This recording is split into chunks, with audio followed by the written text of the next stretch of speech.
এক পোষা দিলে ঠিক না তেহাদের রাস্তায় আমি দীক্ষাটা কি করে নেই। সকালবেলা গাছে উঠে বসে আছে সাধু গঙ্গায় স্নান করে ওই নিচ দিয়া যায় গাছে। ও কি করছে গাছের উপর থেকে তার উপরে প্রস্তাব করে দিল।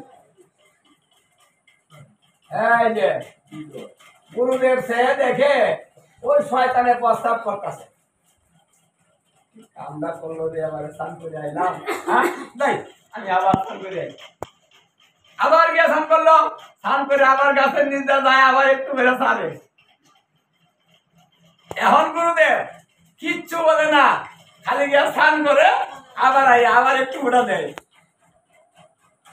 এইভাবে 100 বার স্নান করাইছি, কিন্তু হ্যাঁ এই গুরুদেব আর বাধা করে না, সারে নাও করে না, আবার রাস্তাও সারে না, এই রাস্তা দিয়ে যায় বারবার। 100 বার স্নান করার পর তার মনের পরিবর্তন আসলো। এতদিনে আমি গুরুদেব পাইছি, জীবনে কত গুরুদেব দেখলাম, আমার এক কুচাই ওদিকে না, আর আমি 100 বার স্নান করাইলাম, আমার সঙ্গে একটা কথাও বললো না, রাস্তাটাও চললো না। আমি এখান থেকে দীক্ষা নিব, এ নেমেই দুপা জড়িয়ে রয়েছে। হে গুরুদেব, আপনি আমার গুরুদেব। গুরুদেব বলতেছে স্যার স্যার বাবা স্যার, আরে বলো তুই গাছ থেকেই কর, আমি তো না করি নাই, তোর না মন যায় তাই কর, কিন্তু আমার চাইলে দে, দূরে দেখে কর। হয় না বাবা, আপনাকে আমি 100 বার স্নান করাইছি, আমি কত বড় অপরাধ করছি, আমাকে ক্ষমা করুন। গুরুদেব বলতেছে আরে বাবা, লাভ তো আমারই হয়েছে, তোর তো হয় নাই। আমি একবার স্নান করে চলে গিয়েছিলাম, আর তুই আমারে কৃপা করে বাবা 100 বার করালি, আমি একদিনে 100 বার গঙ্গা স্নান করলাম, লাভ কি ধরেছে? লাভ পেয়েছে আমার। হ্যাঁ, তুই যত খুশি তত করা, মানে এখন এই বিকলের মনে আরো নরম হয়ে গেল। হ্যাঁ, কি সুন্দর কথা দেখেন তো। না না না না, এই গুরুদেব আমি আর ছাড়বো না, আরো দূর করে ধরছে না গুরুদেব, আমি আপনাকে ছাড়বো না, আমি আপনার কাছে দীক্ষা নিব। বলেন দীক্ষা দিবেন এই মুহূর্তে এখন, তাহলে আমি ছাড়বো, নাহলে এই যে চরণ ধরছি এখন দেখা যার কোনো উপায় নাই। গুরুদেব বলছে ঠিক আছে বাবা যা, এখন তুই স্নান করে। এই বিটল স্নান করে আসলো, এই গাছের নিচে বসলো, বলছে যা, তুই জীবনে যত পাপ করেছিস সমস্ত পাপ তুই আজকে আমার চরণে দিয়ে দে, আর আমি যত পুণ্য করেছি আজ থেকে সেই পুণ্য আমি তোকে দেব। এখন তাহলে শিষ্য করতে মানে গুরুদেবের কি করতে হয়?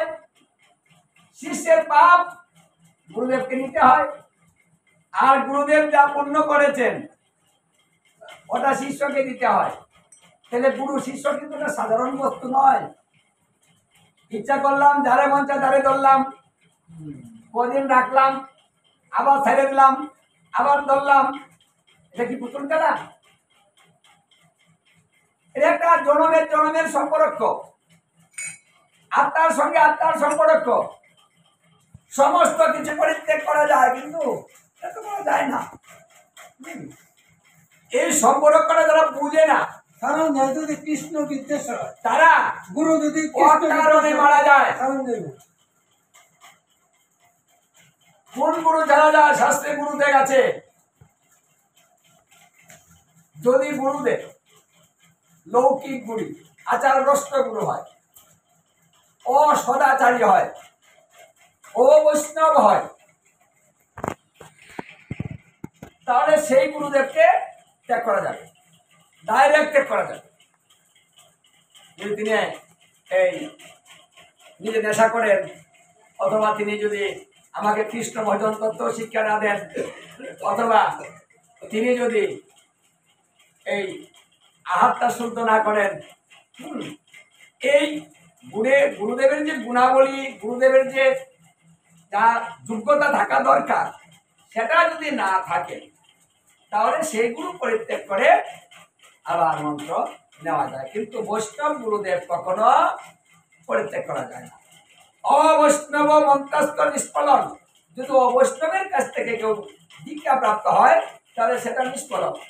পুনরায় একজন বৈষ্ণবের কাছ থেকে দীক্ষা নিতে হবে। উনি যে কুলি জন্মগ্রহণ করুক তাকে বৈষ্ণব হতে হবে, কৃষ্ণ তত্ত্ববেত্তা হতে হবে। এটা মহাপ্রভু চৈতন্য চরিতামৃতে বলেছেন। কিবা ব্রাহ্মণ, কিবা ক্ষত্রিয়, কিবা বৈশ্য, কিবা শূদ্র, নেশি কেন নয়, যেজন কৃষ্ণ তত্ত্ববেত্তা সেই জন গুরু হয়। যদি গুরুদেব কৃষ্ণ তত্ত্ববেত্তা হন তাহলে তিনি গুরু হতে পারে। কিন্তু গুরুদেব ধরতে হয় যায় না, প্রসাদ নিতে হয় তাই না, ধরার পূর্বে বিচার করতে হয়। কিন্তু কোনো বৈষ্ণব গুরুদেব যদি থাকেন, তিনি শিক্ষিত কম থাকেন, জ্ঞান কম থাকে, তবুও সেই গুরুদেব পরিত্যাগ করা যাবে না। তবে কি করা যাবে? মহাপ্রভু বলেছেন একজন শিক্ষা গুরুর দ্বার পাশে আপনি যেতে পারেন, তার কাছে যেতে পারেন শিক্ষার জন্য। যেমন এই গুরুদেব দীক্ষা দিলেন গোকুলানন্দ ব্রহ্মচারী, তিনি দীক্ষা দিলেন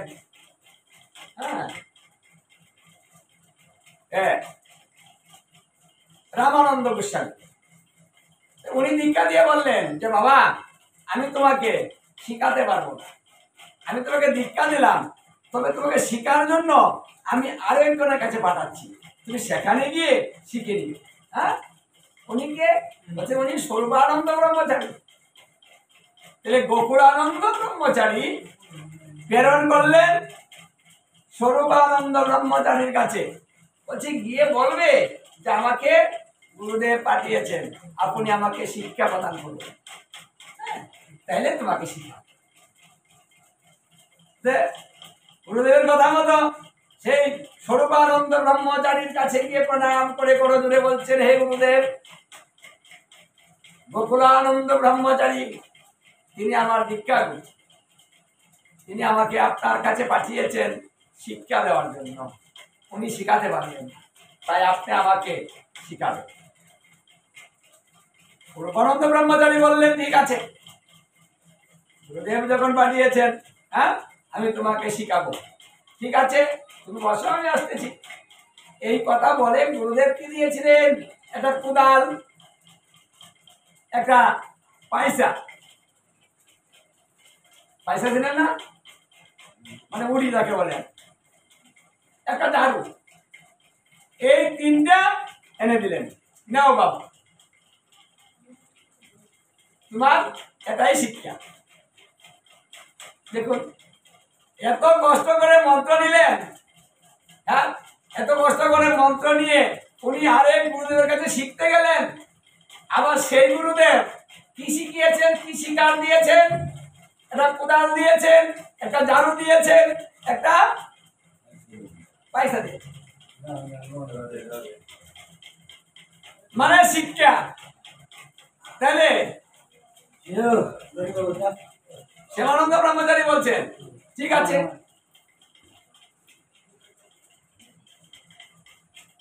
ঠিক আছে আমি শিক্ষা পাইলাম, এখন থেকে ঝাড়ু দিবে, কোদাল দিয়ে পরিষ্কার করবে, আর এই পয়সা দিয়ে সবকিছু নিয়ে ফেলে দিবে। এই যে গুরুদেব কাজ দিয়েছেন শিক্ষা, আর এই কাজে প্রতিদিন উনি এই কাজই করেন, অন্য কোনো বদন নাই, বদন তত্ত্ব শিকার নাই, দিয়েছেন তাই তাই বিশ্বাস করে নিয়ে প্রতিদিন এই কাজ করছে। একদিন উনি সকালবেলা ঘুম থেকে উঠে আঙিনা পরিষ্কার করে, প্রতিদিনের ন্যায় তিনি আজকে উঠেছেন। এই ব্রহ্ম মুহূর্তে প্রতিদিন উঠে না, গুরুদেব উঠার পূর্বে শিষ্য উঠতে হয়, উঠে পরিষ্কার করছেন, এমন সময় তিনি একটা নূপুর পেয়েছিলেন। ওই নূপুরটা গুঁজে রেখে দিন। কিছু সময় পর রাধারানী বলছে, এই ললিতা, আমার নূপুরটা তো পাচ্ছি না, নূপুর গেল কোথায়?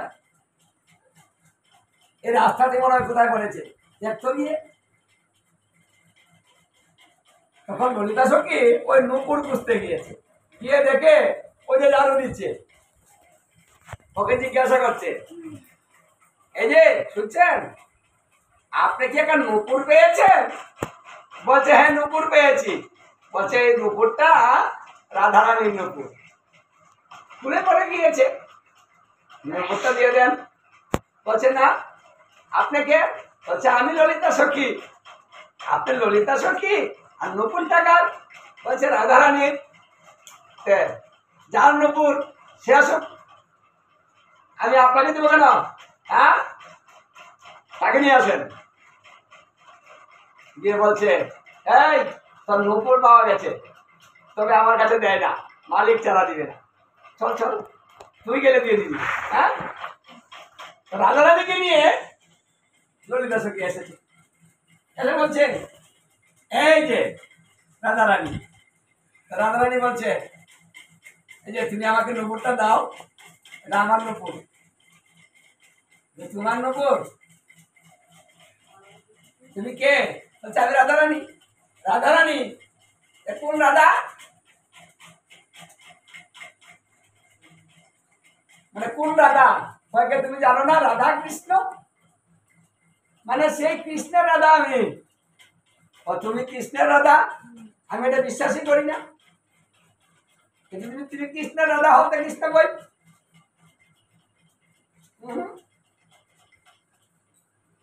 তুমি কৃষ্ণ এনে সঙ্গে দাঁড়াবে, আমি দেখবো ঠিক কিনা, যদি হয় তো দিয়ে দিব।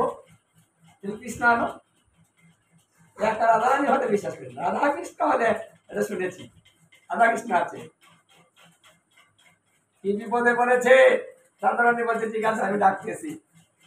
বলছে, হে প্রাণবল্লভ, তুমি যেখানে থাকো তুমি তাড়াতাড়ি আসো, আমি বিপদে পড়েছি, রাত্র প্রভাত হয়ে যাচ্ছে। রাত্র যদি প্রভাত হয়ে যায় তাহলে আমি গৃহে যেতে পারবো না, আমি ধরা খাবো। আমার ঘরে তো জটিলা গুটিলা আছে, যারা কৃষ্ণ বিদ্বেষী। হ্যাঁ, আমার যখন একটা নূপুর থাকবে না, সকালে দেখবে না, জিজ্ঞাসা করবে না, গো শাশুড়ি, হ্যাঁ শাশুড়ি জিজ্ঞাসা না, রে বহু নূপুর একটাকে কে গো, আমি তো ধরা খেয়ে যাবো। হ্যাঁ, কি বিপদে বললাম, তুমি তাড়াতাড়ি আসো। যখন অন্তর থেকে ডাক দিয়েছে যে কৃষ্ণ রাধা তো এক, হ্যাঁ, তিনি সামনে এসে প্রকট হয়েছে। এই যে দেখো, আমি কৃষ্ণ নিয়ে এসেছি, এখন তুমি আমার নূপুরটা দাও। বলছে, দুজন এক পাশাপাশি দাঁড়াও, আমি দেখে নি আগে ঠিক আছে কিনা। দুজন পাশাপাশি দাঁড়িয়েছে। বলছে, হ্যাঁ রাধা কৃষ্ণ ঠিক আছে, তবে আমি শুনেছি রাধা কৃষ্ণের সঙ্গে নাকি অষ্ট সখী থাকে, ওরা কই? তুমি এই 8 জন সখী বিলাও, তারপরে তোমার নূপুর আমি দিয়ে দিব। বাহ, বলছে, ললিতা তাড়াতাড়ি দেখে আন, ওই 7টারে আন, দেরি করিস না। ললিতা গিয়ে আরো 7টাকে ডেকে নিয়ে এসেছে। বলছে, এই যে দেখো, আমরা 8 জন আর রাধা কৃষ্ণ, এখন তুমি নূপুর দাও। বলছে, হ্যাঁ দিয়ে দিব। রাধা কৃষ্ণকে মাঝখানে রেখে সখীরা যেভাবে দাঁড়ায়, 4 জন এদিকে 4 জন এদিকে, এইভাবে দেখি। এখন ওরা এইভাবে দাঁড়িয়েছে, 4 জন এদিকে 4 জন এদিকে দেখে মাঝখানে রাধা কৃষ্ণ দাঁড়িয়েছে। এটা দেখছো এখন মিলেছে? হ্যাঁ মিলেছে। বলছে, তাড়াতাড়ি দাও। বলছে, হ্যাঁ দিব। তাহলে আর একটু কাজ, আর সেই কাজটা হলো আমি একটু একটু ফুল তুলসী নিয়ে আসি, মানে একটু ফুল তুলসী চয়ন করে তাড়াতাড়ি এনে যুগল পূজা করেছে। সেবা দেওয়ার তো কিছু নেই, যুগল পূজা করেছে। পূজা করে বলছে, হ্যাঁ এখন আমি দিয়ে দিব, তবে আমি হাতে দেব না, আমি নিজের হাতে আমি পরিয়ে দিব, মানে রাধারানীর চরণে আমি পরিয়ে দিব, আমি দিব না, হাতে দিব না, চরণে পরিয়ে দিব। রাধারানী বলছে ঠিক আছে তাড়াতাড়ি দাও, তাও আমার চরণে দাও।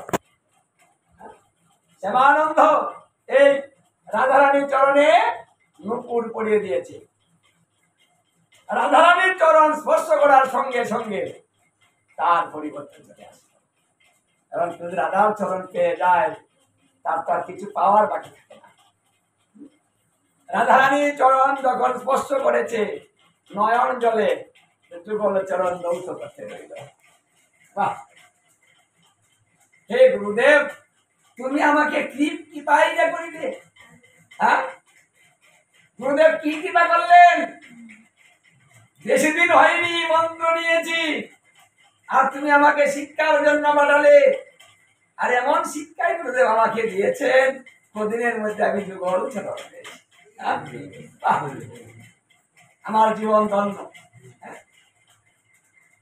নয়ন জলে চরণ দৌত করে দিয়েছে।